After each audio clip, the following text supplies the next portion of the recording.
ได้ไปหาเพราะว่าอยากงานที่ทำบ่ได้ใจดำยังคิดนำตัวน้องคือเก่าบ่ได้เปลี่ยนไปหัวใจอ้ายยังห่วงเจ้าบ่ได้ปล่อยให้เงาเสาร์อาทิตย์ติดงานโอทีได้แต่โทรหา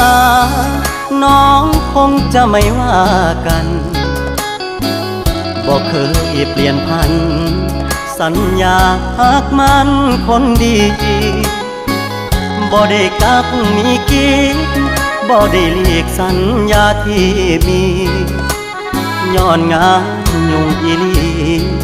คนดีอย่าเครียดอายเด้อ